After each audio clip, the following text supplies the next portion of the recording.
السلام علیکم ورحمۃ اللہ وبرکاتہ۔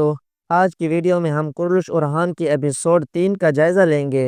اس قسط میں سب سے دلچسپ اور حیران کن لمحہ وہ تھا جب ملہون نے سفید داڑھی والوں سے ملاقات کی۔ تو سوال یہ پیدا ہوتا ہے کہ ملہون وہاں کیوں گئی؟ آج ہم اس کی تفصیل دیکھیں گے۔ ساتھ ہی اس ایپیسوڈ میں کرداروں کے باہمی تعلقات اور لڑائیوں کے مناظر دوبارہ سامنے آئے ہیں۔ اورحان اور علاء الدین کی لڑائی اور بعد کی صلح کی اہمیت بھی آج ہم سمجھیں گے۔ ایپیسوڈ 3 ریلیز ہونے سے پہلے ترکی میں ایک حادثہ پیش آیا جس کی وجہ سے دیگر ڈرامے ملتوی ہو گئے، لیکن اس کے باوجود اس قسط کو ریلیز کرنے کا فیصلہ کیا گیا۔ اس موقع پر اس قسط کی ریٹنگ اہمیت کی حامل تھی، کیونکہ اگر ریٹنگ کم رہتی تو سیریز کے معیار پر سوال اٹھتا۔ اب اس قسط کی ریٹنگ کیا رہی، یہ بعد میں جانیں گے۔ اگر آپ نے ویڈیو کو لائک اور چینل کو سبسکرائب نہیں کیا تو جلدی سے کر لیں۔ پھر چلتے ہیں قسط کے ریویو کی طرف۔ کہانی اس وقت مضبوطی سے آگے بڑھ رہی ہے اور ہر کردار کو مناسب اسکرین ٹائم مل رہا ہے۔ اورحان کا کردار خاص طور پر اہم موڑ پر ہے۔ بورصہ پر حملے کے معاملے میں سب متفق ہیں، لیکن اورحان امن کے راستے پر اصرار کر رہا ہے اور اس کا فیصلہ درست لگ رہا ہے۔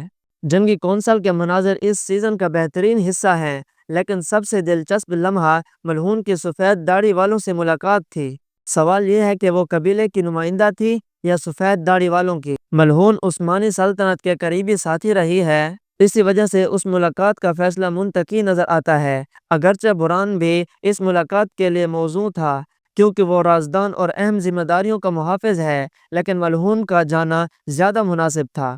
اسی دوران ترکی میں فیمنزم کے اثرات بڑھ رہے تھے اور سیزن 4 سے رائٹرز نے مرد کردار کے ساتھ دیگر کرداروں کو بھی مضبوط کردار اور زیادہ اسکرین ٹائم دینا شروع کیا۔ اس ایپیسوڈ میں کچھ مناظر ایسے ہیں جہاں دشمن کردار کو چالاکی اور طاقت دکھانے کے لیے مخصوص حرکات کی گئی ہیں، لیکن یہ سب کرداروں کے حدود کے اندر رہتے ہوئے کیا گیا ہے۔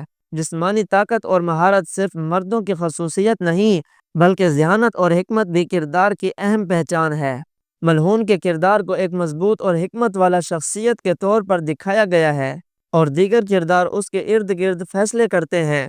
لڑائیوں کے مناظر، قبیلے کے اختلافات اور بعد کی صلح بھی اسی تناظر میں اہم ہیں۔ علاء الدین کے کردار میں بھی پرفارمنس مضبوط ہے اور اس نے اپنے کردار کو وقار کے ساتھ پیش کیا۔ دونوں بھائیوں کے اختلافات اور بعد کی صلح ریاستی معاملات کی بنیاد پر دکھائی گئی ہے تاکہ کرداروں کے مابین سوچ کے فرق کو واضح کیا جا سکے۔ عثمان بے کے خواب اور دیگر مستقبل کے مناظر سے اشارہ ملتا ہے کہ اورحان دوبارہ بورصہ کا کمانڈر بن سکتا ہے۔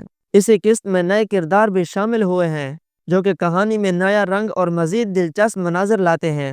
اس بار فیملی سینز، حکومتی مشاورت اور قبیلے کے مشیر بھی موجود ہیں جو قسط کو حقیقت سے قریب تر بناتے ہیں۔